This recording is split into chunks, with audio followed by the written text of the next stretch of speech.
Completing sentence হচ্ছে একটা বাক্যের হাফ থাকলে সেই বাক্যটাকে সম্পূর্ণ করা।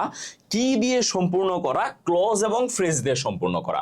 এখন আমাকে তার জন্য আগে ক্লজ এবং ফ্রেজটা জানতে হবে, এই জিনিসটা বুঝতে হবে।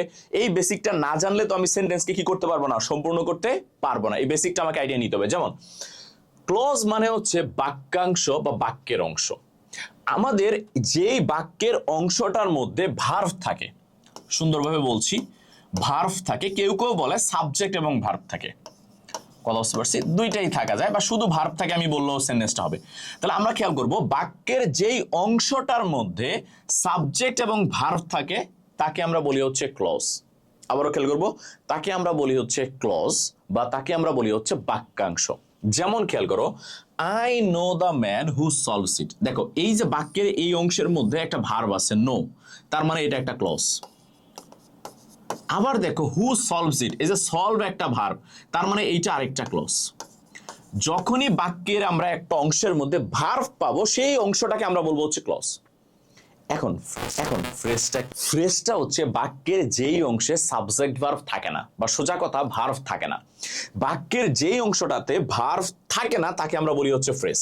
এটার অর্থ হচ্ছে শব্দগুচ্ছ। যেমন তুমি খেয়াল করো, I no a brilliant person.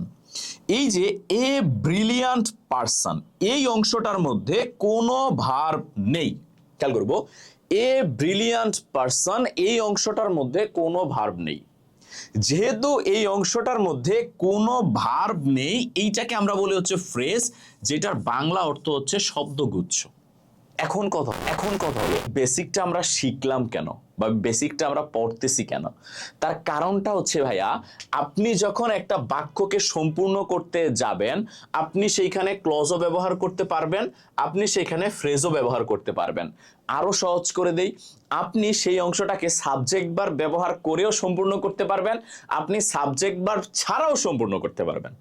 কথা কি বুঝতে পারছি ভাইয়া? যদি আপনি সাবজেক্ট ভার্ব দিয়ে সম্পূর্ণ করেন, এটা হবে ক্লজ দিয়ে সম্পূর্ণ করা। আপনি যদি সাবজেক্ট ভার্ব ছাড়া সম্পূর্ণ করেন, এইটা হবে ফ্রেজ দিয়ে সম্পূর্ণ করা। তাহলে আবারও বলছি, আপনি সাবজেক্ট ভার্ব দিয়ে সম্পূর্ণ করলে এটাকে আমরা বলি ক্লজ দিয়ে বাক্যকে কমপ্লিট করা। যদি আপনি সাবজেক্ট ভার্ব ছাড়া কমপ্লিট করেন, এটা হবে ফ্রেজ দিয়ে কমপ্লিট করা। তাহলে এই যে ক্লজ এবং ফ্রেজ দিয়ে কমপ্লিট করা, এই জিনিসটা আমরা বেসিকটা আইডিয়া নিলাম। এইবার চলেন আমরা এই কমপ্লিটিং সেন্টেন্সের রুলস গুলা শিখি, কিভাবে আমাদের সেন্টেন্সকে কমপ্লিট করতে হবে। এইখানে অনেকের মনে প্রশ্ন চলে আসে, ভাইয়া আমার তো বেসিক নাই, আমি কি এটা ধরতে পারবো? হ্যাঁ, অবশ্যই পারবেন। আমি আবারও বলছি, আমি আপনাদের লেকচার প্ল্যানগুলাই এমনভাবে সাজিয়েছি যে আমি যখন পড়াবো, পড়ানোর মাঝখানে অটোমেটিক আপনাদের হচ্ছে বেসিকটা ক্লিয়ার হয়ে যাবে। পাশাপাশি আপনাদের যে বেসিক টপিক আছে, যেমন হচ্ছে টেন্স, যেমন হচ্ছে পার্টস অফ স্পিচ, এই বেসিক টপিক গুলোর উপরে আবার আমি মাঝখানে আলাদা করে ক্লাস দিব। কথা বুঝতে পেরেছেন?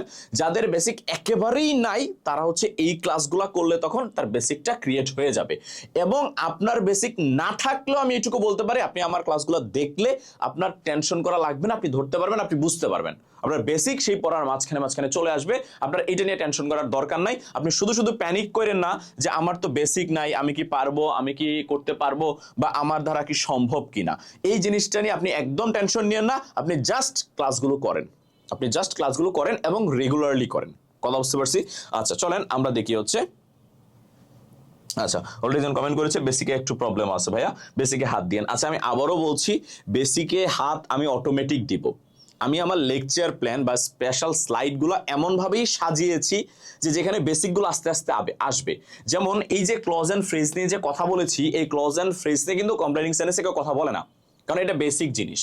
আমি কেন কথাটা বলে তারপর কমপ্লিটিং সেন্টেন্সে আসছি, কারণ এই বেসিকটুকু না থাকলে আপনি কমপ্লিটিং সেন্টেন্সটা আপনার পারার জন্য কষ্ট হয়ে যাবে। বুঝতে পেরেছেন? তো এই জন্য আমি বলছি, যাদের বেসিক নাই তারা টেনশন নেবেন না। আমি ওইভাবেই লেকচারটা আগাবো যেন আপনাদের বেসিকটা নিয়েই আমি আগাইতে পারি। টেনশন করার দরকার নেই। আসেন, আমাদের এই কমপ্লিটিং সেন্টেন্সের মধ্যে সব থেকে বেশি যে জিনিসটা আসে, এটা হচ্ছে কন্ডিশনাল। আবারও বলছি, কমপ্লিটিং সেন্টেন্সে আমাদের সব থেকে বেশি যে জিনিসটা আসে, এটা হচ্ছে কন্ডিশনাল। ভাইয়া, কন্ডিশনাল মানে কি? কন্ডিশনাল মানে হচ্ছে শর্ত। যখন একটা বাক্য আরেকটা বাক্যের সাথে শর্ত অবস্থায় থাকে বা শর্তাধীন অবস্থায় থাকে, তাকে আমরা বলি কমপ্লিটিং সেন্টেন্স। এখন এই কন্ডিশনাল সেন্টেন্স, এই কন্ডিশনাল সেন্টেন্সের মধ্যে পরীক্ষায় যেটা সবচেয়ে বেশি আসে, সেইটা হচ্ছে ইফ যুক্ত কন্ডিশনাল। আবারও বলছি, ইফ যুক্ত কন্ডিশনাল। আমরা সেই ইফ যুক্ত কন্ডিশনালটাই একে একে ফার্স্টে দেখব। খেয়াল করব, আমাদের সেন্টেন্সে যদি ইফ যুক্ত কন্ডিশনাল একটা হয় প্রেজেন্ট ইনডিফিনিট, পরেরটা হবে ফিউচার ইনডিফিনিট। আবারও বলছি, একটা যদি হয় প্রেজেন্ট ইনডিফিনিট, পরেরটা হবে ফিউচার ইনডিফিনিট। তার মানে আপনাকে পরীক্ষার হলে একটা যদি প্রেজেন্ট ইনডিফিনিট দিয়ে দেয় ইফের পরে, কার পরে? ইফের পরে। নর্মালি দিলে হবে না, খেয়াল করতে হবে ইফের পরে। আপনাকে যদি ইফের পরে একটা প্রেজেন্ট ইনডিফিনিট দিয়ে দেয়, এখন কথা হলো ভাইয়া ইফের পরে যে প্রেজেন্ট ইনডিফিনিট আছে এটা আমি বুঝবো কি করে? আমার তো বেসিকই নাই, আমি তো প্রেজেন্ট ইনডিফিনিট চিনি না। নর্মালি জাস্ট খেয়াল করবেন, যদি ইফের পরে দেখেন বি1 আছে, ভার্বের বি1 বা ভার্বের প্রেজেন্ট ফর্ম আছে, তাহলে বাকিটুকু আপনাকে কমপ্লিট করতে হবে ফিউচার ইনডিফিনিট দিয়ে। খেয়াল করবেন, এইটুকু পর্যন্ত আপনাকে দিয়ে দিবে পরীক্ষার হলে, আপনার কাজ হচ্ছে এইটুকুর পরেরটা কমপ্লিট করা। তাহলে পরেরটা আপনি কমপ্লিট করবেন কি দিয়ে? ফিউচার ইনডিফিনিট দিয়ে। এখন অনেকের মনে প্রশ্ন চলে আসছে, ভাইয়া ফিউচার ইনডিফিনিট আবার কোন জিনিস? সহজভাবে বলে দেই, সাবজেক্ট প্লাস উইল প্লাস বি1, subject plus will plus B one, তারপরে এক্সটেনশন, মানে আপনি যা লিখেন কোনো সমস্যা নেই। হ্যাঁ, এইটুকু আপনাকে মাথায় রাখতে হবে। আপনাকে কমপ্লিট করতে হবে কি দিয়ে? সাবজেক্ট প্লাস উইল প্লাস বি1 দিয়ে। এখন অনেকের মনে একটা প্রশ্ন আসছে, ভাই আমরা ছোটবেলা তার একটা জিনিস পড়ে আসছি, সেটা হচ্ছে শ্যাল। যে শ্যালটাকেও আমরা কি বলি? ফিউচার বলি বা ফিউচার ইনডিফিনিট বলি। খেয়াল করব, আমাদের মডার্ন গ্রামারের ক্ষেত্রে বা মডার্ন ইংলিশের ক্ষেত্রে এখন আর শ্যালকে ওইভাবে ব্যবহার করা হয় না, সর্বক্ষেত্রে উইলই ব্যবহার করা হয়। সো আপনার শ্যালকে নিয়ে মাথা নিয়ে ঘামানোর দরকার নেই, আপনি উইলকে নিয়ে মাথা ঘামান। তাহলে আপনাকে এইটুকু খেয়াল করতে হবে, ইফ যুক্ত সেন্টেন্স আমাদের একটা যদি ভাইয়া প্রেজেন্ট ইনডিফিনিট দিয়ে দেয়, তাহলে পরেরটা আমাদের কমপ্লিট করতে হবে ফিউচার ইনডিফিনিট দিয়ে, যেটাকে আমরা বলি সাবজেক্ট প্লাস উইল প্লাস বি1। আবারও বলছি, সাবজেক্ট প্লাস উইল প্লাস বি1। যেমন দেখেন, if you do this, if যুক্ত সেন্টেন্স আমাদের আছে ডু, এই ডুটা হচ্ছে ভাইয়া বি1। তাহলে আমরা এইটুকু বুঝে গেলাম, আমাদের ইফ যুক্ত সেন্টেন্স আছে ভি1 মানে প্রেজেন্ট ইনডিফিনিট। তাহলে পরেরটা আমাকে কি দিয়ে কমপ্লিট করতে হবে? পরেরটা আমাকে কমপ্লিট করতে হবে ফিউচার ইনডিফিনিট দিয়ে। তখন আমাকে কি বলতে পারি? If you do this you will get money, if you do this you will get money. তুমি যদি এই কাজটা করো তুমি টাকা পাবে। এখন কথা হলো, ভাইয়া আপনি যে সেন্টেন্সটা লিখছেন, আমাকে কি ওই সেন্টেন্সটাই পরীক্ষায় লিখতে হবে? না ভাইয়া, লিখতে হবে না। আপনার যেইটা ভালো লাগে আপনি ওইটাই লিখতে পারবেন। জাস্ট আপনাকে এইটা খেয়াল করতে হবে, সেন্টেন্সটা যেন ফিউচার ইনডিফিনিট হয়। আপনি যদি এখানে লিখেন যে if you do this I will be happy, সঠিক। If you do this you will shine in life, সঠিক। If you do this you will get GPA 5, তাহলেও সঠিক। If you do this you will be happy, তাহলেও সঠিক। আপনি যেই সেন্টেন্সটা লিখবেন না কেন ওটা সঠিক হবে শুধুমাত্র আপনি যদি স্ট্রাকচারটা ঠিক রাখেন। আমি যেটা লিখছি সেটা আপনার লেখা লাগবে না। কমপ্লিটিং সেন্টেন্সের মজাটা এইখানেই, আপনি যেরকম লিখবেন আপনার বন্ধু সেরকম লিখবে না, অন্যরকম লিখবে, কিন্তু মার্কস আপনিও পাবেন আপনার বন্ধুও পাবে। কথা বুঝতে পারছি কেন পাবে? কারণ দুজনেরটাই সঠিক হবে যদি হয় ফিউচার ইনডিফিনিট, মানে স্ট্রাকচারটা ঠিক থাকে। ওকে, পরেরটা খেয়াল করেন, ইফ যুক্ত সেন্টেন্স ভাইয়া একটা যদি হয় প্রেজেন্ট ইনডিফিনিট, আমাদের পরেরটাও হবে প্রেজেন্ট ইনডিফিনিট। দেখেন, আমি যখন এই কথাটা বললাম যে ইফ যুক্ত সেন্টেন্স একটা যদি হয় প্রেজেন্ট ইনডিফিনিট, পরেরটাও হবে প্রেজেন্ট ইনডিফিনিট, আপনাদের মনে অলরেডি একটা প্রশ্ন চলে আসছে। কি প্রশ্ন চলে আসছে? যে ভাইয়া আপনি একটু আগে বললেন যে একটা যদি প্রেজেন্ট ইনডিফিনিট হয় তাহলে পরেরটা আমাদের ফিউচার ইনডিফিনিট দিয়ে করা লাগবে। এখন আবার আপনি বলতেছেন একটা যদি প্রেজেন্ট ইনডিফিনিট হয় তাহলে পরের ইনডিফিনিট দিয়ে করা লাগবে। এখন পরীক্ষায় যদি ইফ যুক্ত সেন্টেন্স এই প্রেজেন্ট ইনডিফিনিট থাকে তাহলে আমি বুঝবো কি করে যে আমি কি ফিউচার ইনডিফিনিট দিয়ে করব নাকি প্রেজেন্ট ইনডিফিনিট দিয়ে করব? এটা ঝামেলা, একটা টেনশন কাজ করবে যে আমি কোনটা দিয়ে করব, আমি কি উপরেরটা দিয়ে করব না নিচেরটা দিয়ে করব। নর্মাল ওয়ে খেয়াল করবেন, ইফ যুক্ত সেন্টেন্স একটা যদি হয় প্রেজেন্ট ইনডিফিনিট তাহলে পরেরটা অবশ্যই আপনাকে করতে হবে ফিউচার ইনডিফিনিট দিয়ে। কি দিয়ে? ফিউচার ইনডিফিনিট, ও is a will plus V1 দিয়ে। তবে ইফ যুক্ত সেন্টেন্স একটা যদি হয় প্রেজেন্ট ইনডিফিনিট, পরেরটাও আপনাকে করতে হবে প্রেজেন্ট ইনডিফিনিট দিয়ে যদি আমাদের এই সেন্টেন্সটা হয় চিরন্তন সত্য। যদি আমাদের এই সেন্টেন্সটা হয় চিরন্তন সত্য। আবারও বলছি, যদি আমাদের এই সেন্টেন্সটা হয় চিরন্তন সত্য, খেয়াল করবো কি হয় ভাইয়া, সেন্টেন্সটা চিরন্তন সত্য বা ইউনিভার্সাল ট্রুথ যেটাকে আমরা বলি। যেমন খেয়াল করেন, ইফ ইউ বয়েল ওয়াটার, আমি বলতে পারি ইট মেক্স স্মোক। তুমি যদি পানি গরম করো, এটা থেকে কি বের হবে, এটা থেকে ধোঁয়া বের হবে। খেয়াল করেন, আমরা যখনই পানি গরম করতে যাব, পানি থেকে কি বের হবে ভাইয়া, পানি থেকে ধোঁয়া বের হবে। এইটা কি ভাইয়া চিরন্তন সত্য না? অবশ্যই চিরন্তন সত্য, কারণ আপনি পানি গরম করতে গেছেন, বাট সেই পানি থেকে, খেয়াল করব, সেই পানি থেকে ধোঁয়া বের হবে না, তাহলে এটা কি সম্ভব ভাইয়া? এটা কি কখনো সম্ভব? আচ্ছা, একজন কেন কল দিচ্ছে, ক্লাস পাচ্ছে না নাকি?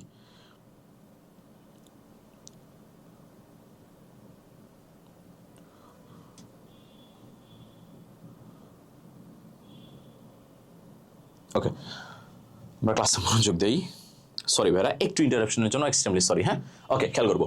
তাহলে যখনই আমরা পানি গরম করতে যাব, পানি থেকে কি বের হবে, পানি থেকে ধোঁয়া বের হবে। কি সত্য? চিরন্তন সত্য। চিরন্তন সত্য হওয়ার কারণে ইফ যুক্ত সেন্টেন্স একটা যদি হয় প্রেজেন্ট ইনডিফিনিট, পরেরটাও আমরা কি দিয়ে করব, প্রেজেন্ট ইনডিফিনিট। তাহলে নর্মালি আবার দুইটাকে একদম ক্লিয়ার করে দেই। ইফ যুক্ত সেন্টেন্স ভাইয়া একটা যদি প্রেজেন্ট ইনডিফিনিট থাকে, আপনি পরেরটা নর্মালি করবেন ফিউচার ইনডিফিনিট দিয়ে, যেটাকে আমরা বলি subject plus will plus V1. আবার ইফ যুক্ত সেন্টেন্স একটা যদি প্রেজেন্ট ইনডিফিনিট থাকে, পরেরটাও আপনি প্রেজেন্ট ইনডিফিনিট দিয়ে করবেন, যদি আমাদের সেন্টেন্সটা হয় চিরন্তন সত্য। যদি সেন্টেন্সটা চিরন্তন সত্য না হইতো, তখন আমরা আর মেক্স লিখতাম না, আমরা কি লিখতাম এখানে, উইল মেক, মানে ফিউচার ইনডিফিনিট দিয়ে করতাম। কিন্তু চিরন্তন সত্য না হওয়ার কারণে, মানে চিরন্তন সত্য হওয়ার কারণে আমরা আর ফিউচার ইনডিফিনিট দেই নাই, আমরা কি দিয়েছি, আমরা প্রেজেন্ট ইনডিফিনিট দিয়েছি। ভাই ক্লাসে ক্লাসে আচ্ছা, আমি ক্লাসে, আপনি একটু দিয়ে দেন, আমি ক্লাসে। আচ্ছা, খেয়াল করবো, তাহলে নর্মালি আমাদের হওয়ার কথা ফিউচার ইনডিফিনিট, কিন্তু চিরন্তন সত্য হওয়ার কারণে কি হয়ে গেছে, present indefinite. I hope so যে আমরা এইটুকু ক্লিয়ার। আসেন পরেরটাই। এইবার ইফ যুক্ত সেন্টেন্স যদি আমাদের পাস্ট ইনডিফিনিট হয়, কি হয় ভাইয়া, পাস্ট ইনডিফিনিট। পাস্ট ইনডিফিনিট কোনটা ভাইয়া, পাস্ট ইনডিফিনিট হচ্ছে যেটাকে আমরা বলি বি2। যেমন ইটের পরে বি2 কি, এট। গো এর পরে বি2 কি, গো ওয়েন্ট, তাই না? প্লের বি2 কি, প্লেড, তাই না? ভার্বের পাস্ট ফর্ম। তাহলে যখনই আমাদের ইফ যুক্ত সেন্টেন্স পাস্ট ইনডিফিনিট হবে, পরেরটুকু আমরা করব subject plus would could might plus V1 দিয়ে। আবারও বলছি, subject plus would could might plus V1 দিয়ে। এখন কত হলো ভাইয়া, আমার কি এই তিনটাই বসাইতে হবে? না ভাইয়া, তিনটার যে কোনো একটা, হয় আপনি উড বসাবেন, না হলে কুড বসাবেন, না হলে মাইট বসাবেন। তাহলে কি দাঁড়ালো, subject plus would plus V one, অথবা subject plus could plus V one, অথবা subject plus might plus V one. মানে এই তিনটার যে কোনো একটা বসাইতে হবে, তারপরে ভি1, এটা খেয়াল রাখতে হবে, তারপরে ভি1। আবার ইফ যুক্ত সেন্টেন্স যদি হয় ওয়ার প্লাস সাবজেক্ট, আবারও বলতেছি, ইফ যুক্ত সেন্টেন্স যদি হয় আমাদের ওয়ার প্লাস সাবজেক্ট, তাহলেও সেটাকে আমরা বলবো পাস্ট ইনডিফিনিট। আবারও বলছি, যদি আমাদের সেন্টেন্সে থাকে ওয়ার প্লাস সাবজেক্ট অথবা হ্যাড প্লাস সাবজেক্ট, তাকেও আমরা বলবো পাস্ট ইনডিফিনিট। কেন বলবো এটা আমি একটু পরে দেখাচ্ছি, কেন বলবো সেটা আমি একটু পরে দেখাচ্ছি। এইটুকু আপনি মনে রাখবেন, যদি সেন্টেন্সটা ওয়ার দিয়ে শুরু হয় এবং তারপরে সাবজেক্ট থাকে, সেটাকে আমরা পাস্ট ইনডিফিনিট বলবো। এবং যেহেতু সেটাকে আমরা পাস্ট ইনডিফিনিট বলবো, সেইটার ক্ষেত্রে আমাদের স্ট্রাকচারটা কি হবে, একই হবে, সাবজেক্ট প্লাস হয় উড, না হলে কুড, না হলে মাইট, তারপরে কি বসবে, তারপরে ভি1 বসবে। যেমন খেয়াল করেন, if I got the chance, ভাইয়া গেট আছে নাকি গট, গট আছে, তাহলে ভি1 আছে নাকি ভি2 আছে। তাহলে ইফ যুক্ত সেন্টেন্স যেহেতু পাস্ট ইনডিফিনিট আছে, তাহলে পরেরটা আমাদের কি দিয়ে করতে হবে, পরেরটা আমাদের করতে হবে subject plus would could might plus V1 দিয়ে। কেন, খেয়াল করো, আমি বললাম if I got this chance, আমি কি বলতে পারি, আই উড হেল্প হিম। খেয়াল করবো, আমি যদি সুযোগটা পাই, তাহলে আমি তাকে কি করতাম, হেল্প করতাম। খেয়াল করবো, আমি যদি সুযোগটা পাই, আমি তাকে কি করতাম, হেল্প করতাম। তাহলে এই যে ইফ যুক্ত সেন্টেন্স, একটা যদি হয় পাস্ট ইনডিফিনিট, আরেকটা আমাদের কি হবে subject plus would could might plus V1, হয় উড না হলে কুড না হলে মাইট, তারপরে কি হবে V1। এখন আমি লিখছি উড হেল্প, আপনি যদি কুড হেল্প বলতেন তাহলেও সঠিক, আপনি মাইট হেল্প বললে সেটাও সঠিক। আচ্ছা, আপনি ক্লাসটা আপনার ইয়েতে গেছে না পেজে? তোমার পেজে যায় না, এখন কি বলতেছি যে তোমার পেজে আমাদের সিক্রেট ইয়েতে গেছে 27-এর যে ফ্রি গ্রুপ, ওটাতে গেছে, আমি মাত্র ওটা থেকে শেয়ার দিছি। না যায় না তো, যে 27 দেন গেছে, রিফ্রেশ করেন, এটা থেকে মাত্র শেয়ার করছি। দিছি তো রিফ্রেশ 21 মিনিট আগে হইছো, বাট এটা ক্লাস চলতেছে, কেউ পাচ্ছে না, নতুন ব্যাপার করতে হবে। আচ্ছা পরে, আচ্ছা তোমরা কি ভাই ক্লাস ঠিকঠাক দেখতে পাচ্ছ? কোনো ইয়ে হচ্ছে, প্রবলেম হচ্ছে নাকি দেখতে পাচ্ছ এবং শুনতে পাচ্ছ? একটু কমেন্ট করে জানাও তো। এই সিফাত একটু কমেন্ট করে জানাতো ভাইয়া তোমার যে পেজে না, ঠিকঠাক আমার পেজে ভাই, এই যে দেখো।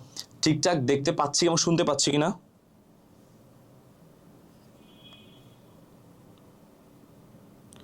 একটু কমেন্ট করে জানাবো। জি ভাই দেখা যাচ্ছে। আসসালামু আলাইকুম। ওয়ালাইকুম সালাম। তোমার পেজে কিন্তু নেই। সিফাত কি দেখতে পাচ্ছিস ভাইয়া এবং শুনতে ক্লিয়ারলি শোনা যাচ্ছে?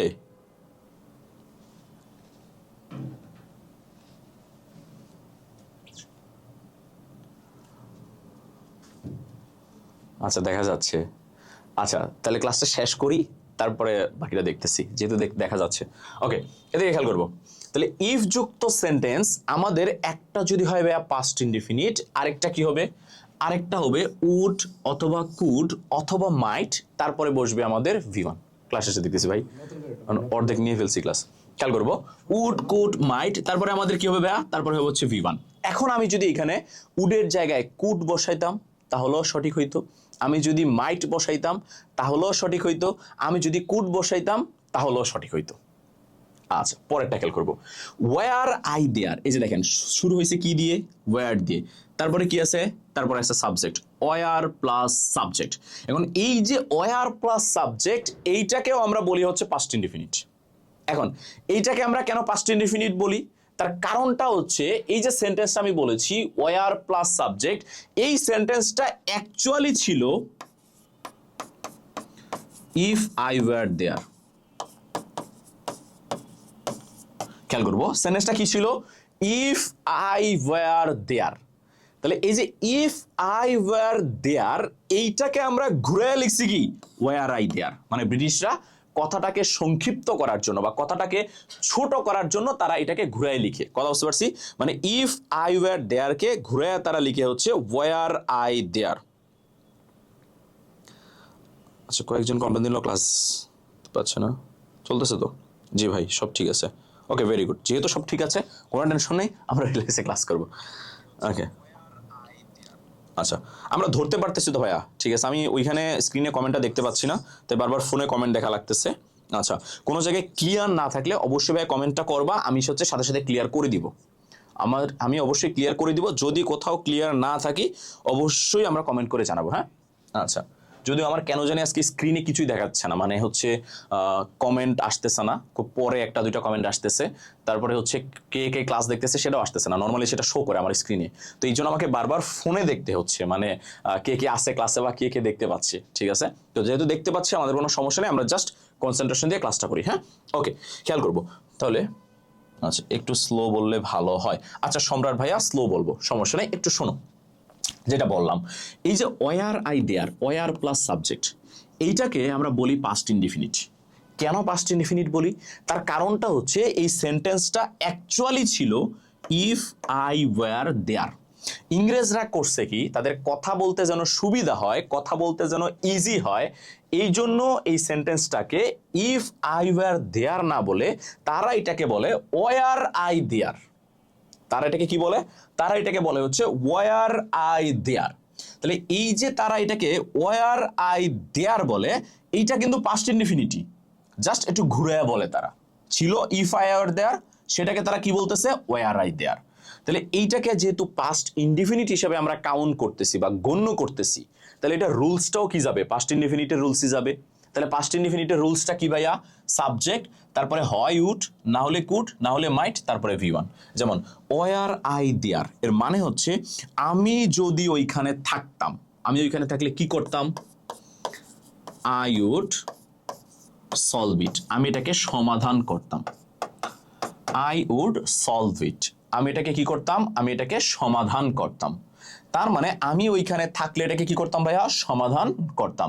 এখন আমি যদি এখানে উড না বলে কুড বলি তাহলেও সঠিক, আমি যদি এখানে আই মাইট বলি তাহলেও সঠিক। তাহলে আবারও এক কথায় পুরোটা বলতেছি, ইফ যুক্ত সেন্টেন্স যদি ভাইয়া পাস্ট ইনডিফিনিট হয় তাহলে পরেরটুকু আপনি কমপ্লিট করবেন সাবজেক্ট দিয়ে, তারপরে হয় উড, না হলে কুড, না হলে মাইট, তারপরে V1 দিয়ে। উড, কুড, মাইট অথবা V1 দিয়ে, মনে থাকবে। এবং যদি সেন্টেন্সে থাকে ওয়ার প্লাস সাবজেক্ট তাহলেও আপনি একই স্ট্রাকচারে সেন্টেন্সটাকে কমপ্লিট করবেন, একই ওয়েতে বাক্যটাকে কমপ্লিট করবেন। আসেন পরেরটা, ইফ যুক্ত সেন্টেন্স যদি আমাদের থাকে পাস্ট পারফেক্ট। ভাইয়া পাস্ট পারফেক্ট কিভাবে তৈরি হয়? পাস্ট পারফেক্ট হয় যদি আমাদের সেন্টেন্সে থাকে হ্যাড প্লাস V3। খেয়াল করব, যদি আমাদের সেন্টেন্সে হ্যাড প্লাস V3 থাকে তাকে আমরা বলি পাস্ট পারফেক্ট। আবারও বলছি, যদি আমাদের সেন্টেন্সে হ্যাড প্লাস V3 থাকে তাকে আমরা বলি হচ্ছে পাস্ট পারফেক্ট। এবার এই যে হ্যাড প্লাস V3 যদি থাকে তাহলে আমরা পরেরটুকু কমপ্লিট করব কি দিয়ে? সাবজেক্ট, তারপরে হয় উড, না হলে কুড, না হলে মাইট, ঠিক আগেরটার মতোই, হয় উড, না হলে কুড, না হলে মাইট, এবং তারপরে আমরা করব হচ্ছে হ্যাভ প্লাস V3 দিয়ে। এরপরে আমরা কি দিয়ে কমপ্লিট করব ভাইয়া? হ্যাভ প্লাস V3 দিয়ে। আবারও বলছি, হ্যাভ প্লাস V3 দিয়ে। এই যে খেয়াল করব, হ্যাভ প্লাস V3 দিয়ে। এখন আমরা অনেকে আগেরটার সাথে মিলাই ফেলতে পারি, আগেরটার সাথে গুলাই ফেলতে পারি, আগেরটার সাথে মিলিয়ে ফেলা যাবে না। আগেরটার মধ্যে ছিল ভাইয়া উড, কুড, মাইটের পরে V1। উড, কুড, মাইটের পরে কি ছিল ভাইয়া? V1, মানে ভার্বের প্রেজেন্ট ফর্ম। এইখানে উড, কুড, মাইটের পরে কি বসতেছে? Have plus V3। Have plus V3, তাহলে একটু পার্থক্য আছে, আমরা যেন মিলাই না ফেলি। আবার আগেরটার মধ্যে আমাদের ছিল দেখেন ওয়ার প্লাস সাবজেক্ট অথবা হ্যাড প্লাস সাবজেক্ট, কিন্তু এইখানে আমাদের দেখেন হ্যাড থাকবে, তারপরে V3 থাকবে, তারপরে সাবজেক্ট থাকবে, অথবা হ্যাড থাকবে, তারপরে সাবজেক্ট থাকবে, তারপরে V3 থাকবে, মানে V3টা পরে চলে যাবে। তাহলে খেয়াল করব, যদি আমাদের সেন্টেন্সে had plus subject plus V3 থাকে তাকেও আমরা পাস্ট পারফেক্টই বলবো, তাকেও আমরা কি বলবো? Past perfect. সেইটার ক্ষেত্রে আমরা একই পদ্ধতিতে সেন্টেন্সটাকে কমপ্লিট করব, একই ক্ষেত্রে আমরা সেন্টেন্সটাকে কমপ্লিট করব। খেয়াল করব, একই টাইপের বা একই ওয়েতে আমরা সেন্টেন্সটাকে খেয়াল করব কমপ্লিট করব। যদি আমাদের সেন্টেন্সে কি থাকে? আমাদের সেন্টেন্সে হচ্ছে এই had plus subject plus V3 থাকে। আচ্ছা, খেয়াল করবো যদি হ্যাড প্লাস, আচ্ছা আমি একটু কমেন্টটা চেক দিই। ওকে, ঠিক আছে, ওকে, খেয়াল করবো। এবার দেখেন, ইফ আই হ্যাড বট এ কার, এই যে ইফ যুক্ত সেন্টেন্স আছে হ্যাড বট, আমরা জানি হ্যাড বট থাকলে তাকে আমরা কোন টেন্স বলবো? Past perfect. এবার পাস্ট পারফেক্ট থাকলে আমরা কমপ্লিট করব কিভাবে? ওই যে সাবজেক্ট প্লাস উড, কুড অথবা মাইট, তারপরে হ্যাভ প্লাস V3। তাহলে দেখেন, ইফ আই হ্যাড বট এ কার, যদি আমি একটা গাড়ি কিনতাম, আমি একটা গাড়ি কিনলে কি করতাম? আমি অবশ্যই সেটাকে চালাইতাম। তাহলে আমরা কি বলতে পারি? আই কুড হ্যাভ, হ্যাভের পরে কি থাকবে? V3। V3 ভাইয়া B1 দিলে হবে না, V3 দেওয়া লাগবে। হ্যাঁ, I could have driven it, I could have driven it. এখন আপনি যদি কুড হ্যাভ না লিখা উড হ্যাভ লিখেন কোনো সমস্যা নাই, আপনি যদি মাইট হ্যাভ লিখেন তাহলেও কোনো সমস্যা নেই, একটা দিলেই হয়, কিন্তু আপনাকে হ্যাভটা দিতে হবে এবং হ্যাভের পরে V3 দিতে হবে। আবারও বলছি, হ্যাভটা দিতে হবে এবং হ্যাভের পরে কি দেওয়া লাগবে? V3টা দেওয়া লাগবে। আবার পরেরটা খেয়াল করেন, এই যে দেখেন শুরুতে কি আছে? হ্যাড আছে, তারপরে সাবজেক্ট আছে এবং তারপরে V3 আছে। বিনটা কিন্তু কি ভাইয়া? V3। এই had plus subject plus V3 থাকলে তাকেও আমরা পাস্ট পারফেক্ট বলি। কেন পাস্ট পারফেক্ট বলি ভাইয়া? কারণটা হচ্ছে এই যে সেন্টেন্সটা না, এইটা অ্যাকচুয়ালি ছিল হচ্ছে এইভাবে যে if I had been there, if I had been there, এটা ছিল অ্যাকচুয়াল সেন্টেন্স। এইবার এই যে দেখেন তো হ্যাড আছে, তারপরে বিন আছে, had plus V3। Had plus V3 থাকলে তাকে আমরা কোন টেন্স বলি? তাকে আমরা বলি পাস্ট পারফেক্ট, পাস্ট পারফেক্ট। এইবার ইংরেজরা করছে কি, তাদের কথা বলার সুবিধার্থে তারা এই ইফ আই হ্যাড বিন কে বানাইছে হ্যাড আই বিন, মানে একটু সহজ করছে, কথাটাকে ছোট করছে। ইফ আই হ্যাড বিন কে তারা বানাইছে হ্যাড আই বিন, কিন্তু একই জিনিস, দুইটা একই জিনিস। তাহলে যেহেতু দুইটা একই জিনিস, তাহলে রুলসও একই। রুলসটা কি, এই যে subject plus would could might have plus ভিথি। তাহলে আমি কি বলতে পারি, হ্যাড আই বিন দেয়ার বা ইফ আই হ্যাড বিন দেয়ার, এর মানে হচ্ছে আমি যদি ওইখানে থাকতাম। আমি ওইখানে থাকলে কি করতাম ভাইয়া? ভাইয়া হ্যাড হবে না। আচ্ছা না ভাইয়া হ্যাড হবে না। আচ্ছা এইখানে একটা ভালো প্রশ্ন করেছে আমাদের হচ্ছে সোহান, এটা ভালো প্রশ্ন করেছে। অনেকের মাথায় প্রশ্ন আসে যে যেহেতু ভাইয়া পাস্ট পারফেক্ট, আমরা কি এখানে হ্যাড বসাবো নাকি? না ভাইয়া, এখানে হ্যাড বসানো যাবে না, এখানে হ্যাভ বসাইতে হবে। হ্যাভ, এখানে হ্যাভ বসাইতে হবে। আবারও বলছি, এখানে হ্যাড বসানো যাবে না, এখানে হ্যাভ বসাইতে হবে। হ্যাড আগে বসে গেছে, এই যে দেখেন হ্যাড এই পাশে বসে গেছে, ওই পাশে আবার হ্যাড বসানো যাবে না, ওই পাশে হ্যাভ বসাইতে হবে। হ্যাঁ, এটা খেয়াল করব। যেমন হ্যাড আই বিন দেয়ার, আমি যদি ওইখানে থাকতাম, আমি কি বলতে পারি? I could have অথবা I would have, I could have solved it, আমি এটাকে সমাধান করতাম। I could have solved it. সোহান, আমার মনে হয় বুঝতে পেরেছো আমি যেটা বলছি। এখানে could had driven হবে না, could have driven হবে। could have driven। কেন could have driven? কারণ আগে অলরেডি পাস্ট পারফেক্ট চলে আসছে ভাইয়া, তুমি পরে আবার হ্যাড বসাইতে পারবা না, পরে তোমাকে হ্যাভ বসাইতে হবে। তাহলে could had হবে না, could হ্যাভ হবে। ভালো করে এটা খেয়াল করবো। হ্যাঁ, পরেরটা, had I been there I could have solved it. এখন তুমি যদি এখানে কুড হ্যাভ না বলে এখানে উড হ্যাভ বলো, তাহলেও সঠিক। মাইট হ্যাভ বললে তাহলেও সঠিক। কথা কি বুঝতে পারছি ভাইয়া? এই হচ্ছে আমাদের ইফ যুক্ত কন্ডিশনাল। খেয়াল করো, তাহলে ইফ যুক্ত কন্ডিশনালটা আমরা আবার একটু প্রথম থেকে মনে করে আসি। আমরা কি কি শিখলাম? যদি প্রথমটা প্রেজেন্ট ইনডিফিনিট দিয়ে দেয়, তাহলে পরেরটা আমরা ফিউচার ইনডিফিনিট দিয়ে শেষ করব। আগেরটা যদি প্রেজেন্ট ইনডিফিনিট দিয়ে দেয় এবং চিরন্তন সত্য দেয়, তাহলে পরেরটাও আমরা প্রেজেন্ট ইনডিফিনিট দিয়ে শেষ করব। আগেরটা যদি পাস্ট ইনডিফিনিট দিয়ে দেয়, তাহলে পরেরটা আমরা subject plus would could might plus বি1 দিয়ে শেষ করব। যদি আগেরটা আমাদের পাস্ট পারফেক্ট দিয়ে দেয়, যেটাকে আমরা হ্যাড প্লাস বি3 বলি, তাহলে পরেরটা আমরা would could might have plus বি3 দিয়ে শেষ করব। Would could might have plus বি3 দিয়ে শেষ করব। কথা বুঝতে পারছি? এটা গেল আমাদের ইফ যুক্ত চারটা কন্ডিশনাল। এবার আসো অ্যাজ ইফ অ্যাজ দো। খেয়াল করবা, অ্যাজ ইফ এবং অ্যাজ দো এই দুইটার অর্থ হচ্ছে যেন। এই দুইটার অর্থ কি ভাইয়া? এই দুইটার অর্থ হচ্ছে যেন। এখন এই দুইটা আমরা কিভাবে করব? খেয়াল করব, এই যে অ্যাজ ইফ অ্যাজ দো, এই দুইটার ক্ষেত্রে জাস্ট দুইটা নিয়ম আমরা মনে রাখবো। দুইটা নিয়ম আমরা মনে রাখবো। একটা কি, এই অ্যাজ ইফ অ্যাজ দো এর আগে যদি প্রেজেন্ট ইনডিফিনিট অথবা প্রেজেন্ট পারফেক্ট থাকে, সহজ কথায় বলে দেই, যদি প্রেজেন্ট টেন্স থাকে, অ্যাজ ইফ অ্যাজ দো এর আগে যদি কোনো ধরনের প্রেজেন্ট টেন্স থাকে, তাহলে তুমি পরেরটুকু কমপ্লিট করবা পাস্ট ইনডিফিনিট দিয়ে। পরেরটুকু কমপ্লিট করবা কি দিয়ে? পাস্ট ইনডিফিনিট দিয়ে। এখন অনেকের মনে প্রশ্ন আসতে পারে যাদের একেবারেই বেসিক নাই, যে ভাইয়া আমি তো প্রেজেন্ট ইনডিফিনিট পাস্ট ইনডিফিনিটও ধরতে পারি না। তো তাদের জন্য একটা কথা আমি বলছি, আমি ইনশাল্লাহ নেক্সট বেসিক ক্লাসটা তোমাদের নিব টেন্সের উপরে। তো যারা একেবারে টেন্সের একেবারে ট জানি না, একেবারে আইডিয়াই নাই, ভয় পাচ্ছি যে হাই হাই ভাই আমি তো টেন্সের ট জানি না, আমি তো ইনডিফিনিট কিছুই জানি না, তাদেরকে ভয় পাওয়ার কোনো দরকার নেই। আমি নেক্সট ক্লাসটা বেসিক ক্লাসের উপরে নিব এবং সেটা টেন্সের উপরে নিব। হ্যাঁ, টেনশন করার দরকার নেই ভাইয়া। ওকে, আসো তাহলে এইটুকু তুমি মনে রাখো। পাস্ট ইনডিফিনিট কি? পাস্ট ইনডিফিনিট হচ্ছে subject plus B2. Subject plus B2. তাহলে খেয়াল করো, হি works as if. As if এর আগে আছে ওয়ার্কস। ভাইয়া ওয়ার্কসটা হচ্ছে প্রেজেন্ট টেন্স, যেহেতু আগেরটা আছে প্রেজেন্ট টেন্স, পরেরটা আমরা কি দিয়ে করব? পরেরটা আমরা পাস্ট ইনডিফিনিট দিয়ে করব। He works as if he knew the road. সে এমন ভাবে হাঁটছে যেন সে রাস্তাটা চিনে। যেন, অ্যাজ ইফ মানে কি ভাইয়া? যেন। যেন সে রাস্তাটা চিনে। দেখো আমি এখানে নো না দিয়ে আমি এখানে কি দিয়েছি ভাইয়া? আমি এখানে নিউ দিয়েছি। প্রেজেন্ট ইনডিফিনিট না দিয়ে আমি এখানে পাস্ট ইনডিফিনিট দিয়েছি। কেন? কারণ অ্যাজ ইফ এর আগে প্রেজেন্ট টেন্স থাকলে পরেরটা পাস্ট ইনডিফিনিট হয়ে যায়। এইবার খেয়াল করো, অ্যাজ ইফ এর আগে যদি আগেরটা পাস্ট থাকে, এটা নয় আগেরটা প্রেজেন্ট ছিল, যদি আগেরটা পাস্ট থাকে তাহলে আমরা কি করব? তাহলে আমরা পরেরটা করব পাস্ট পারফেক্ট দিয়ে। পরেরটা আমরা করব পাস্ট পারফেক্ট দিয়ে। পাস্ট পারফেক্ট কিভাবে হয়? Subject plus had plus ভি3। Subject plus had plus ভি3। বড় বলছি, subject plus had plus ভি3। Subject plus had plus ভি3। তাহলে আমরা খেয়াল করব যে আগেরটা দুইটা জিনিস আমরা মনে রাখবো। খেয়াল করব দুইটা জিনিস আমরা মনে রাখবো। আগেরটা যদি হয় প্রেজেন্ট টেন্স, পরেরটা হবে পাস্ট ইনডিফিনিট, বা পরের অংশ হবে পাস্ট ইনডিফিনিট।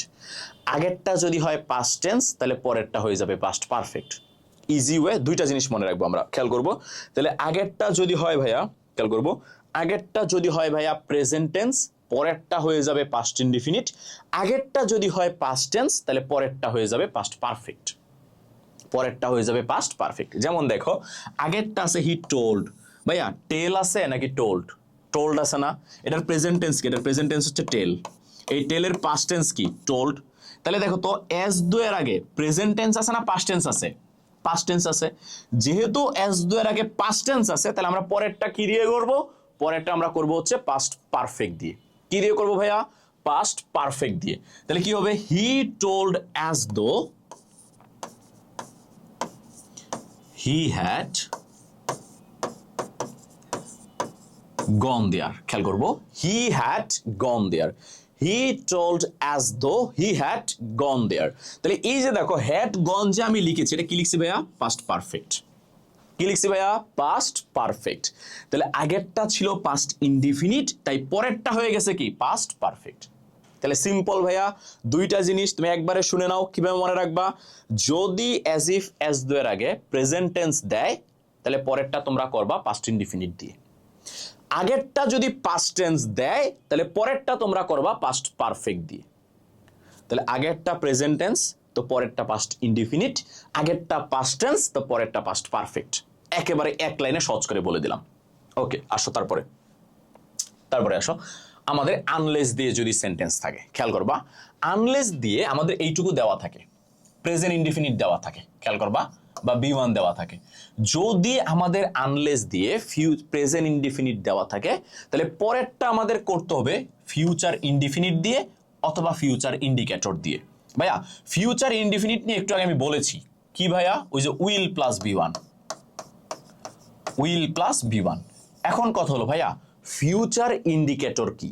এইটা আমরা কেমনে বুঝবো ফিউচার ইন্ডিকেটর? আমি এক কথা সুন্দর করে বলে দেই, ফিউচার ইন্ডিকেটর হচ্ছে ফিউচার টেন্স ব্যবহার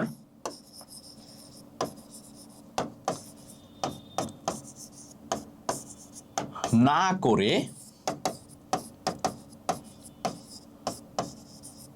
ফিউচারকে বোঝাইলে। খেয়াল করব, তাহলে ফিউচার টেন্স ব্যবহার না করে আমরা যদি ফিউচারকে বুঝাই, এটাকে বলা হয় ফিউচার ইন্ডিকেটর, বাংলায় বলা হয় ভবিষ্যৎ নির্দেশক। কিভাবে? এক্সাম্পল দিয়ে দেখাচ্ছি, ক্লিয়ার হও, আগে একটা একটা করে ক্লিয়ার হও। আচ্ছা, ফার্স্টে unless you do this, unless যুক্ত সেন্টেন্স, একটা আছে প্রেজেন্ট ইনডিফিনিট, তাহলে পরেরটা আমরা কি দিয়ে করব? Future indefinite. কি দিয়ে? উইল দিয়ে। Unless you do this you will fail. তুমি যদি এটা না করো, তুমি কি করবা? তুমি ফেল করবা। তাহলে নর্মাল স্ট্রাকচার, নর্মাল নিয়ম, একটা প্রেজেন্ট ইনডিফিনিট আছে, তাহলে পরেরটা কি হয়ে যাচ্ছে? পরেরটা ফিউচার ইনডিফিনিট হয়ে যাচ্ছে। এবার নিচেরটা খেয়াল করো, আমি যদি বলি আনলেস ইউ স্টাডি হার্ড, যদি না তুমি পড়াশোনা করো, you can be fail, you can be fail, তুমি ফেল করতে পারো। তাহলে এইবার খেয়াল করো তো, যদি না তুমি পড়াশোনা করো তাহলে তুমি ফেল করতে পারো। তাহলে ফেল কি সে করেছে? না, ফেল সে সামনে করবে, মানে করতে পারে। তার মানে এখনো হয় নাই, ভবিষ্যতে হবে। তাহলে এই যে এখনো হয় নাই, ভবিষ্যতে হবে। কিন্তু দেখো তো, আমি কি এখানে ফিউচার টেন্স দিয়েছি? না, আমি এখানে কি দিয়েছি? আমি ক্যান বি দিয়েছি। ফিউচার টেন্স হইতে গেলে কি লাগে? শ্যাল উইল লাগে না? কিন্তু আমি তো শ্যাল উইল দেই নাই, আমি শ্যাল উইল ছাড়াই ফিউচারকে বুঝাইছি যে তুমি ফেল করতে পারো। তার মানে ফেল এখনো করে নাই, ফেল সামনে করতে পারে। এই যে ফিউচার টেন্স ব্যবহার না করে ফিউচারকে বোঝানো, এটাকে বলা হয় ফিউচার ইন্ডিকেটর। এখন ভাইয়া আমার ফিউচার ইন্ডিকেটরটা করতে কষ্ট হয়ে যাচ্ছে, আমি কি করব? পরীক্ষার হলে কিছু করা লাগবে না ভাইয়া, তুমি এখানে ফিউচার ইনডিফিনিট দিয়ে করলেও হবে, ফিউচার ইন্ডিকেটর দিয়ে করলেও হবে। তো তোমার যদি ফিউচার ইন্ডিকেটর পরীক্ষায় মাথায় না থাকে, তুমি ফিউচার ইনডিফিনিট দিয়ে করো, ফিউচার ইনডিফিনিট দিয়ে করো, নর্মাল উইল দিয়ে করো, তাইলেই হবে। তুমি যদি এখানে লেখো ইউ উইল ফেল, তাহলেই হয়ে যাবে। কথা বুঝতে পারছো? তার মানে তোমার যদি ইন্ডিকেটরটা কঠিন মনে হয়, কোনো ভয় পাওয়ার দরকার নাই, কঠিন ফিল করার দরকার নাই, তুমি এটাকে কি করতে পারবা? ফিউচার ইনডিফিনিট দিয়েও করতে পারবা। কথা বুঝতে পারছি ভাইয়া? ওকে, এইবার আসো পরেরটা, আমাদের সেন্টেন্সে যদি উইশ থাকে ভাই আমরা মনে রাখবো উইশের পরে সবসময় পাস্ট ইনডিফিনিট দিয়ে করতে হয়, বিটু দিয়ে করতে হয়, কথা বুঝতে পারছো? এবং আরেকটা জিনিস খেয়াল করতে হবে, উইশের পরে কখনো ওয়াজ ব্যবহার করা যায় না, ওয়ার করতে হয়। সাবজেক্ট সিঙ্গুলার থাকলেও তোমাকে ওয়ার লিখতে হবে, সাবজেক্ট প্লুরাল থাকলেও তোমাকে ওয়ার লিখতে হবে, ওয়াজ লেখা যাবে না, ওয়াজ লেখা যাবে না, উইশের পরে কখনোই ওয়াজ লেখা যায় না, তোমাকে ওয়ার দিয়ে করতে হবে। যেমন আমি বলতে পারি I wish I were a king, আমি যদি রাজা হইতাম, হ্যাঁ, I wish I were a king, আমি যদি রাজা হইতাম। আচ্ছা, ফিউচার ইন্ডিকেটরটা আবারও এক লাইনে বলে দেই। আচ্ছা, ফিউচার ইন্ডিকেটরটা হচ্ছে ভবিষ্যৎ নির্দেশক। যখন আমরা ভবিষ্যৎ টেন্স বা ফিউচার টেন্স ব্যবহার না করে ফিউচারকে বোঝাই, এইটাকে আমরা বলি হচ্ছে ফিউচার ইন্ডিকেটর। যেমন ধরো আমি তোমাকে একটা নর্মাল সেন্টেন্স বলি যে unless you work hard you will not get money. যদি তুমি ভালো করে পরিশ্রম না করো তুমি টাকা পাবে না, টাকা পাবে না। তার মানে টাকা কি সে অলরেডি পাইছে? না, সামনে পাবে না। মানে এখন সে পরিশ্রম যদি না করে তাহলে সে সামনে টাকা পাবে না, তাহলে টাকা পাওয়ার ব্যাপারটা এখনো হয় নাই, সামনে হবে, সামনে হবে, ফিউচার। কিন্তু আমি কিন্তু ফিউচার টেন্স দেই নাই, মানে শ্যাল উইলের কথা বলি নাই, আমি ক্যান দিয়ে বলেছি, ক্যান দিয়ে বলেছি যে unless you work hard you can not get money, তুমি টাকা পাবে না, তুমি টাকা পাবে না। তাহলে এই যে আমি ক্যান দিয়ে ফিউচারকে বোঝাচ্ছি, এটাকে বলা হয় ফিউচার ইন্ডিকেটর, এটাকে বলা হয় ফিউচার ইন্ডিকেটর। খেয়াল করব। আসো তারপরে নো সোনার হ্যাড যদি আমাদের সেন্টেন্সে থাকে, স্কার্সলি হ্যাড থাকলে, হার্ডলি হ্যাড থাকলে, খেয়াল করবা এইটুকু পর্যন্ত আমাদের পরীক্ষার হলে দেওয়া থাকবে। হ্যাঁ, এইটুকু পর্যন্ত দেওয়া থাকবে, তোমাকে বাকিটুকু কমপ্লিট করতে হবে। তোমাকে খেয়াল করতে হবে যদি নো সোনার হ্যাড থাকে তোমাকে বাকিটুকু কমপ্লিট করতে হবে দেন দিয়ে, শুরু করতে হবে দেন দিয়ে, তারপরে সাবজেক্ট প্লাস বিটু মানে পাস্ট ইনডিফিনিট, মানে পাস্ট ইনডিফিনিট। খেয়াল করতে হবে যদি থাকে স্কার্সলি হ্যাড তাহলে তোমাকে শুরু করতে হবে হোয়েন দিয়ে। কি দিয়ে শুরু করতে হবে? হোয়েন দিয়ে। বাকি স্ট্রাকচার এক, সাবজেক্ট প্লাস বিটু বা পাস্ট ইনডিফিনিট। যদি থাকে হার্ডলি হ্যাড তাহলে তোমাকে করতে হবে হোয়েন দিয়ে অথবা বিফোর দিয়ে। এটা পরীক্ষায় খুব একটা কম আসে, খুবই কম আসে। হোয়েন দিয়ে অথবা বিফোর দিয়ে, তারপরে সাবজেক্ট প্লাস বিটু। তাহলে আমি এক কথায় বলে দিই, নো সোনার হেড থাকলে কি দিয়ে শুরু করবা? দেন দিয়ে। স্কার্সলি হেড থাকলে কি দিয়ে করবা? হোয়েন দিয়ে। হার্ডলি হেড থাকলেও কি দিয়ে করবা? হোয়েন দিয়ে। কথা বুঝতে পারছি? এবং তারপরে তোমাকে পাস্ট ইনডিফিনিট টেন্স লিখতে হবে, মানে বি2 লিখতে হবে বা পাস্ট ইনডিফিনিট টেন্স। যেমন তুমি খেয়াল করো, no sooner had he seen the police, যখনই সে পুলিশকে দেখছে, যেহেতু নো সোনার হ্যাড আছে আমরা কি দিয়ে শুরু করব? আমরা দেন দিয়ে শুরু করব। আমি বলতে পারি কি, দেন হি র্যান এওয়ে, সে পালাইছে। যখনই সে পুলিশকে দেখছে তখনই সে কি করছে? পালাইছে। এইবার দেখো আমি কিন্তু রান দেই নাই, আমি র্যান দিয়েছি। রান হচ্ছে প্রেজেন্ট টেন্স, তার পাস্ট ফর্ম কি? তার পাস্ট ফর্ম হচ্ছে র্যান। তার পাস্ট ফর্ম কি ভাইয়া? র্যান। তাহলে আমাকে এইটা দুইটা জিনিস খেয়াল করতে হবে। একটা, নো সোনার থাকলে শুরু করব দেন দিয়ে, তারপরে পাস্ট টেন্স দিয়ে করতে হবে। কোন টেন্স দিয়ে করতে হবে? পাস্ট টেন্স বা পাস্ট ইনডিফিনিট টেন্স। পরেরটা দেখো, scarcely had I called him. Scarcely had I called him, যখনই তাকে আমি কল দিয়েছি, তারপরে শুরু করতে হবে কি দিয়ে? হোয়েন দিয়ে। আবার বলছি শুরু করতে হবে কি দিয়ে? হোয়েন দিয়ে। তারপরে past tense, when he left. ঠিক আছে, আমি যখনই তাকে কল দিয়েছি সে তখনই চলে গেছে, তখনই সে কি করছে? চলে গেছে। তাহলে এখানে দুইটা জিনিস খেয়াল করবা, নো সোনার হেড থাকলে শুরু করব কি দিয়ে? দেন দিয়ে। স্কার্সলি হেড থাকলে শুরু করব কি দিয়ে? হোয়েন দিয়ে। হার্ডলি হেড থাকলে শুরু করব কি দিয়ে? হোয়েন দিয়ে। এবং তারপরে কোন টেন্স দিব? এরপরে পাস্ট ইনডিফিনিট টেন্স দিব, এরপরে পাস্ট ইনডিফিনিট টেন্স দিব। আসো পরেরটা, যদি সো দ্যাট থাকে অথবা so dot dot dot that থাকে, এই রুলসটা তোমরা ছোটবেলা পড়েছো, অনেকবার পড়েছো, ঠিক আছে? যদি আমাদের সেন্টেন্সে সো দ্যাট অথবা so dot dot dot that থাকে তাহলে পরেরটুকু আমাদের করতে হবে ক্যান অথবা কুড প্লাস ভি1 দিয়ে। আর যদি ট্রু থাকে তাহলে পরেরটুকু আমাদের করতে হবে ট্রু প্লাস ভি1 দিয়ে। তাহলে এখানে দুইটা নিয়ম, একটা হচ্ছে যদি সো দ্যাট অথবা so dot dot dot that থাকে তাহলে পরেরটুকু আমরা কি দিয়ে করব? ক্যান কুড তারপরে ভি1। ক্যান কুড অথবা ভি1। ক্যান কখন? প্রেজেন্ট টেন্স হইলে ক্যান, পাস্ট টেন্স হইলে কুড, তারপরে ভি1। আর ট্রু থাকলে কি দিয়ে করব? ট্রু প্লাস ভি1 দিয়ে। যেমন he is doing hard work so that, সে অনেক বেশি পরিশ্রম করছে। কেন করছে? So that he can earn মানি, যেন সে টাকা কামাইতে পারে। সে পরিশ্রম করছে, কেন করছে? যেন সে টাকা কামাইতে পারে। যেহেতু ভাইয়া প্রেজেন্ট টেন্স ছিল, ইজ ছিল, এজন্য আমরা ক্যান দিয়ে করেছি। সাবজেক্ট, তারপরে ক্যান, তারপরে এই যে বি1। পরেরটা দেখো, হি ওয়াজ সো সিক দ্যাট। এইবার ইজ আছে না, কি আছে ভাইয়া? ওয়াজ।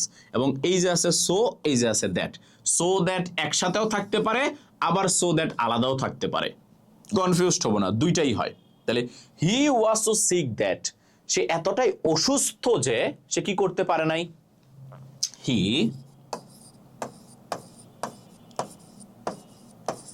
হি কুড নট ফিনিশ ইট। সে এতটাই অসুস্থ যে সেটা কি করতে পারে নাই? সেটা ফিনিশ করতে পারে নাই। যেহেতু পাস্ট টেন্স, তাই আমরা কি দিয়ে করেছি? কুড দিয়ে। প্রেজেন্ট টেন্স হলে আমরা কি দিয়ে করব? ক্যান দিয়ে। তাহলে প্রেজেন্ট হলে ক্যান প্লাস বি1, পাস্ট হলে কুড প্লাস বি1। সাবজেক্ট সাবজেক্টের জায়গায় থাকবে। পরেরটা দেখো, the man is too weak. এইবার দেখো আমাদের কি দিয়ে আসছে ভাইয়া? টু দিয়ে। বলেছে লোকটা অনেক বেশি উইক, বানানটা ভুল হয়েছে, এ হবে। উইক, উইক মানে হচ্ছে দুর্বল। বলেছে লোকটা অনেক বেশি দুর্বল। কি করতে দুর্বল? টু রান, দৌড়াইতে। সে এতটাই দুর্বল যে সে দৌড়াইতে পারছে না। সে এতটাই দুর্বল যেটা দৌড়াইতে পারছে না। যদিও সেন্টেন্সটার মধ্যে নট নাই, কিন্তু সেন্টেন্সটা নেগেটিভ বোঝায়। এই সেন্টেন্সটা নেগেটিভ বোঝায়। তাহলে আমরা খেয়াল করব, যদি সেন্টেন্সে সো দ্যাট অথবা so dot dot dot that থাকে, তাহলে আমরা কি দিয়ে করব? ক্যান কুড প্লাস ভি1 দিয়ে। আর যদি টু থাকে, তাহলে আমরা কি দিয়ে করব? আমরা টু প্লাস ভি1 দিয়ে করব। কি দিয়ে করবো ভাইয়া? টু প্লাস ভি1 দিয়ে। আসেন পরেরটা। যদি আমাদের সেন্টেন্সে mind, past, worth, can not help, could not help, addicted to, would you mind, with a view to, look forward to, accustom to, subject to, object to, get used to, be used to বা become used to, এই জিনিসগুলা থাকা মানেই এদের পরে তোমাকে verb plus ING দিয়ে করতে হবে। কি দিয়ে করতে হবে? ভার্ব প্লাস আইএনজি দিয়ে। এই জিনিসগুলা সেন্টেন্সে থাকা মানেই তোমাকে কি দিয়ে করতে হবে? তোমাকে ভার্ব প্লাস আইএনজি দিয়ে করতে হবে। আবারও বলছি, কি দিয়ে করতে হবে? ভার্ব প্লাস আইএনজি দিয়ে। যেমন আই ওয়েন্ট টু লাইব্রেরি, আমি লাইব্রেরিতে গিয়েছিলাম উইথ এ ভিউ টু। কি করতে গিয়েছিলাম? With a view to reading book, বই পড়ার জন্য। With a view to reading book, বই পড়ার জন্য। তাহলে দেখো আমি রিড না দিয়ে কি দিয়ে করেছি? রিডিং দিয়ে করেছি। কারণ উইথ এ ভিউ টুর পরে কি বসে? ভার্ব প্লাস আইএনজি বসে। তারপরটা দেখো, হি গট ইউজ টু। শুধু ইউজ টু থাকলে হবে না কিন্তু। দেখো ইউজ টুটাকে কি আছে? গট আছে। আর গট ইউজ টু মানে হচ্ছে অভ্যাস থাকা। কি থাকা? অভ্যাস থাকা। তাহলে হি গট ইউজ টু, কিসের অভ্যাস ছিল তার? He got use to drinking soft drink. Soft drink মানে হচ্ছে তোমার যে কোক, পেপসি, এগুলা। তার অভ্যাস ছিল, কিসের অভ্যাস ছিল? সফট ড্রিঙ্ক, মানে কোক, পেপসি এগুলা খাওয়ার অভ্যাস ছিল। তাহলে খেয়াল করো, আমি শুরু করছি কি দিয়ে? শুরু করছি ভার্ব প্লাস আইএনজি দিয়ে। তাহলে তুমি মনে রাখবা, আমাদের সেন্টেন্সে যদি mind, past, worth, can not help, could not help, addicted two, would you mind, with a view to, look forward to, accustomed to, subject to, object to, get used to, be used to অথবা become used to থাকে, এরপরে তোমাকে শুরু করতে হবে কি দিয়ে? Verb plus ING দিয়ে। আবার বলছি, কি দিয়ে শুরু করতে হবে? ভার্ব প্লাস আইএনজি দিয়ে শুরু করতে হবে। আসো পরেরটা। যদি আমাদের সেন্টেন্সে লেট অ্যালোন থাকে, খেয়াল করবা, লেট অ্যালোন সাধারণত এমন একটা জিনিসকে বোঝায় যে জিনিসটা আসলে সম্ভব না বা চিন্তাই করা যায় না। আবারও বলছি, সম্ভব না বা চিন্তাই করা যায় না এমন একটা জিনিসকে বসাইতে হয়। যেমন হি ক্যান নট ড্রাইভ এ কার, সে তো গাড়ি চালাইতে পারে না।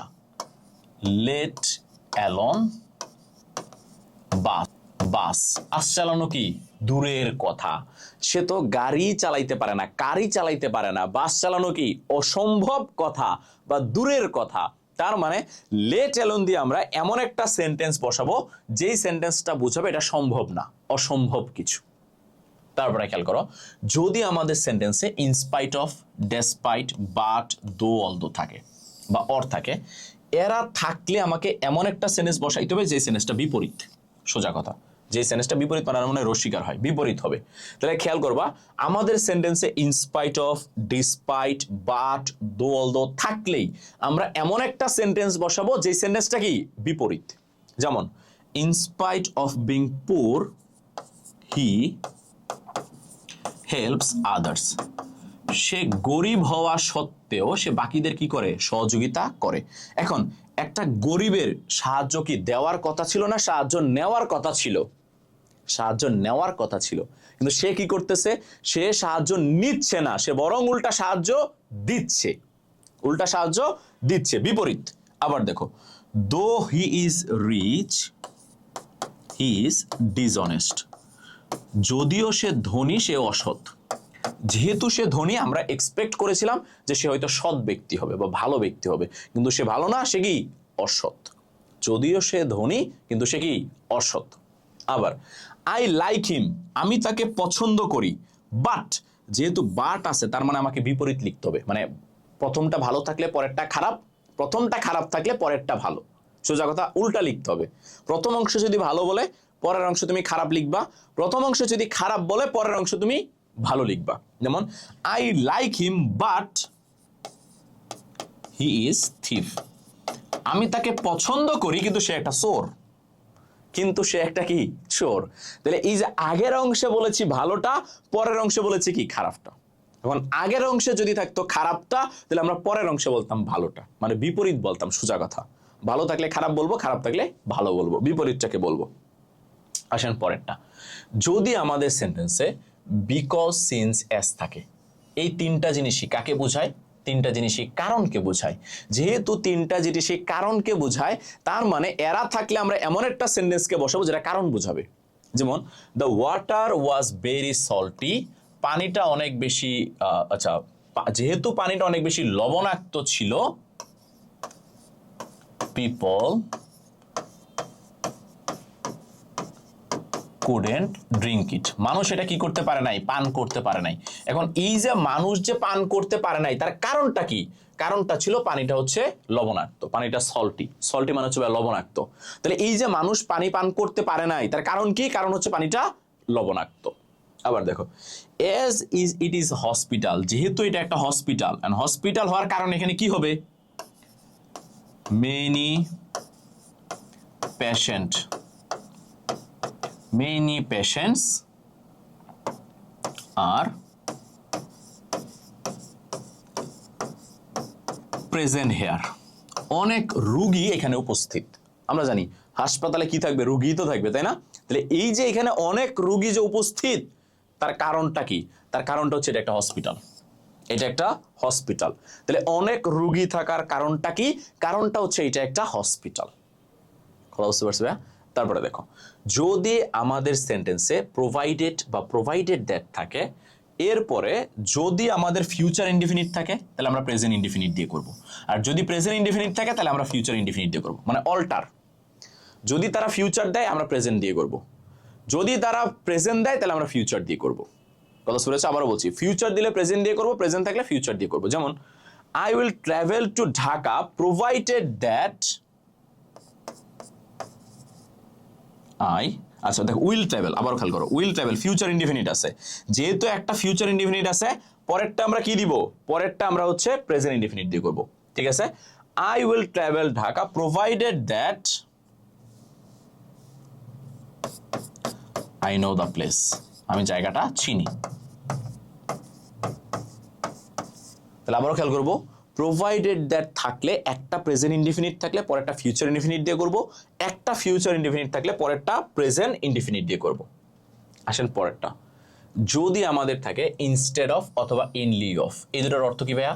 এই দুটার অর্থ হচ্ছে পরিবর্তে, এবং এই দুইটার ক্ষেত্রে একটা জিনিস তোমাকে মনে রাখতে হবে, এই দুইটার পরে অবশ্যই ফ্রেজ বসাইতে হবে। আমি একটু আগে পড়ে আসছিলাম ভাইয়া, ক্লাসের শুরুতে তোমাদেরকে বেসিকটা ক্লিয়ার করেছিলাম। ফ্রেজ মানে কি ভাইয়া? ফ্রেজ মানে হচ্ছে শব্দগুচ্ছ। খেয়াল করবো, শব্দগুচ্ছ। কোনগুলো শব্দগুচ্ছ? যেখানে ভার্ব থাকে না, যেখানে ভার্ব থাকে না। তার মানে তুমি যাই লিখো না কেন ভার্ব দিতে পারবা না, যাই লিখো না কেন তুমি ভার্ব দিতে পারবা না, ভার্ব দেওয়া সম্ভব না। যেমন আমি বলতে পারি I eat paratha instead of rice, আমি পরোটা খেয়েছি কিসের পরিবর্তে? ভাতের পরিবর্তে। এখন এই যে রাইস, রাইস কি ভার্ব? না, রাইস ভার্ব না। আবার খেয়াল করো, শি লাইকস নোবেল, নোবেল মানে হচ্ছে উপন্যাস, সে উপন্যাস পড়ে ইন লিউ অফ পোয়েম, কবিতার পরিবর্তে, কবিতার পরিবর্তে সে কি পড়ে? উপন্যাস পড়ে। তার মানে আমাদের ইনস্টেড অফ এবং ইন লিউ অফ এই দুইটার অর্থ হচ্ছে পরিবর্তে, আর এরপরে অবশ্যই তুমি ভার্ব বসাইতে পারবা না, তোমাকে ফ্রেজ বসাইতে হবে। কথা বুঝতে পারছি? মানে এমন কিছু বসাইতে হবে যেখানে ভার্ব থাকবে না। তারপরে খেয়াল করো, যদি আমাদের সেন্টেন্সে থাকে উড রাদার, উড রাদারের পরে তোমাকে কমপ্লিট করতে হবে দেন প্লাস V1 দিয়ে। কি দিয়ে করতে হবে? Than plus V1। যেমন I would rather die than beg, I would rather die than beg. আমি বরং মরে যাব তবুও কি করব না? ভিক্ষা করব না। আমি বরং মরে যাব তবুও কি করব না? ভিক্ষা করব না। তাহলে এই যে উড রাদার থাকলে তারপর আমরা কি দিয়ে করব? দেন প্লাস V1 দিয়ে করব, দেন প্লাস V1। আচ্ছা, তারপর একটা, যদি আমাদের সেন্টেন্সে থাকে without plus verb plus ING, খেয়াল করব উইদাউট থাকে এবং তারপরে ভার্ব প্লাস আইএনজি থাকে, তাহলে আমরা করব ক্যান নট প্লাস V1 দিয়ে। আবারও বলছি, তাহলে আমরা কি দিয়ে শেষ করব? ক্যান নট প্লাস V1 দিয়ে। যেমন without working hard you can not get success. পরিশ্রম ছাড়া তুমি কি পাবা না? সফলতা পাবা না। তাহলে এই যে without plus verb plus ING আছে, তাই আমরা কি দিয়ে করেছি? ক্যান নট প্লাস V1 দিয়ে। কি দিয়ে করেছি? ক্যান নট প্লাস V1 দিয়ে। আবার দেখো, যদি আমাদের থাকে by plus verb plus ING, তাহলে তুমি ক্যান প্লাস V1 দিয়ে করবা। তাহলে দুইটার মধ্যে প্যাচ লাগানো যাবে না, ভালো করে মনে রাখতে হবে। Without plus verb plus ING থাকলে ক্যান নট দিয়ে করতে হবে, আর by plus verb plus ING থাকলে ক্যান দিয়ে করতে হবে। উইদাউট থাকলে ক্যান নট, বাই থাকলে ক্যান, উইদাউট থাকলে ক্যান নট, বাই থাকলে ক্যান দিয়ে করতে হবে। যেমন দেখো, by working hard you can get success. By working hard you can get success. পরিশ্রমের মাধ্যমে তুমি কি হইতে পারো? সফল হইতে পারো। দেখো, উইদাউট ছিল, ওইখানে ক্যান নট হয়ে গেছে, বাই আছে তাই ক্যান হয়ে গেছে। তাহলে দুইটা নিয়ম, উইদাউটের সাথে ভার্ব প্লাস আইএনজি থাকলে আমরা ক্যান নট দিয়ে করব, বাইয়ের সাথে ভার্ব প্লাস আইএনজি থাকলে আমরা ক্যান দিয়ে করব। আসেন, তারপর একটা WH ওয়ার্ড। আমাদের কমপ্লিটিং সেন্টেন্সটা, একটা কমপ্লিটিং সেন্টেন্স আমাদের থাকে হচ্ছে WH ওয়ার্ড দিয়ে। খেয়াল করব WH ওয়ার্ড দিয়ে। আচ্ছা, খেয়াল করব এই যে WH ওয়ার্ড দিয়ে যে আমাদের কমপ্লিটিং সেন্টেন্সটা থাকে, আমরা এখানে কিভাবে করব? এটাকে আমরা অর্থ দিয়ে করব। কি বা যেটা বোঝাতে আমরা বসাবো হোয়াট কে, ব্যক্তির ক্ষেত্রে আমরা বসাবো হু কে, বস্তুর ক্ষেত্রে আমরা বসাবো হুইচ কে, জায়গা বুঝাতে আমরা বসাবো হোয়ার কে, সময় বুঝাতে আমরা বসাবো হোয়েন কে, কিভাবে বুঝাতে আমরা বসাবো কাকে? হাউ কে। যেমন he is satisfied with what he has, সে ওইটা নিয়ে স্যাটিসফাইড, তার কাছে যা আছে বা যেটা আছে। আবার রহিম ইজ এ পার্সন, ভাইয়া পার্সন কি ব্যক্তি না? তাহলে ব্যক্তি থাকলে আমাকে কি দিয়ে করতে হবে? হু দিয়ে করতে হবে। আমরা কি বলতে পারি? Rahim is a person who is brilliant, who is brilliant, যে হচ্ছে মেধাবী। আবার do you know the place, place মানে কি ভাইয়া? জায়গা। জায়গা থাকলে আমরা কি দিয়ে করব? হোয়ার দিয়ে করব। জায়গা থাকলে কি দিয়ে করব? হোয়ার দিয়ে। Do you know the place where he lives, সে যেখানে বসবাস করে। তুমি কি ওই জায়গাটা চিনো যেখানে সে বসবাস করে? এখন কথা হলো ভাইয়া, আমি যেটা লিখছি তোমাকে সেটাই লিখতে হবে না, তোমাকে হোয়ারটা রাখতে হবে। হোয়ারকে দিয়ে তুমি যদি অন্য যে কোনো সেন্টেন্স দিয়ে দাও, কোনো সমস্যা নেই। হোয়ারকে দিয়ে তুমি হোয়ারকে লিখার পরে তুমি অন্য যা কিছু লিখো সঠিক, কোনো সমস্যা নেই, কিন্তু হোয়ারকে রাখতে হবে, এটা খেয়াল করবা। তারপরে I don't know the time, ভাইয়া টাইম মানে কি? সময় না? সময় থাকলে আমরা কি দিয়ে করব? হোয়েন দিয়ে। I don't know the time, আমি কি বলতে পারি? হোয়েন হি উইল কাম, আমি সেই টাইমটা জানি না সে কখন আসবে। খেয়াল করবো সে কখন আসবে। এখন তোমার কাজ হচ্ছে হোয়েনকে দেওয়া।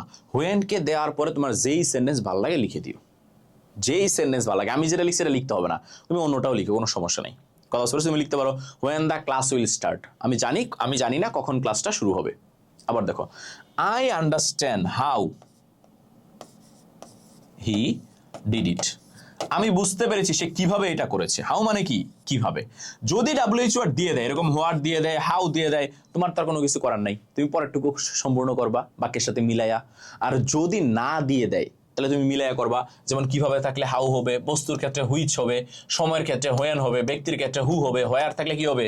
জায়গা হবে, হোয়ার থাকলে জায়গা হবে। আসো এইবার এই যে কমপ্লিটিং সেন্টেন্স, এই WH ওয়ার্ডের বাইরে আমাদের আরেকটা জিনিস থেকে কমপ্লিটিং সেন্টেন্স আছে, সেটা হচ্ছে প্রভার্ব থেকে। প্রভার্ব থেকে বাংলায় যেটাকে আমরা বলি হচ্ছে প্রবাদ বাক্য। বাংলায় যেটাকে আমরা বলি প্রবাদ বাক্য। এখন এই প্রবাদ বাক্য আমাদের কি করতে হয়? প্রবাদ বাক্য আমাদের মুখস্থ করতে হয়। এবার যেহেতু এই প্রবাদ বাক্য আমাদের মুখস্থ করতে হয়, এই প্রবাদ বাক্য আমরা পারবো কি করে? ভাইয়া এইটা আসলে বোঝানোর কিছু নাই। এই প্রবাদ বাক্যের উপরে বা প্রভাবের উপরে আমি একটা স্পেশাল শীট তোমাদের বানাইছি। তুমি যদি জাস্ট ওই শীটটা ফলো করো, এর বাইরে থেকে প্রবাদ বাক্য আসবে না, আসবে না, আসবে না। কথা বুঝতে পারছি? প্রবাদ বাক্য আসবে না, কোনোভাবেই আসবে না। তোমাকে জাস্ট ওই শীটটা ফলো করতে হবে। আমি তোমাকে ক্লাস শেষে শীটটা দিয়ে দিব আমাদের যে হোয়াটসঅ্যাপ গ্রুপটা আছে এই গ্রুপে, ঠিক আছে? আমাদের হোয়াটসঅ্যাপ গ্রুপটাতে আমি এটা দিয়ে দিব, এই প্রভাবের লেকচার শীটটা। তোমার কাজ হচ্ছে সেই লেকচার শীটটা জাস্ট ফলো করা, তাহলে তোমার আর আলাদা করে কোনো প্রভাব পড়া লাগবে না। কথা কি বুঝতে পেরেছি? এই ছিল আমাদের ওভারঅল কমপ্লিটিং সেন্টেন্স। খেয়াল করবো, কমপ্লিটিং সেন্টেন্স। এবং আজকে ক্লাসের মাধ্যমে আমাদের কমপ্লিটিং সেন্টেন্স একদম ফিনিশ।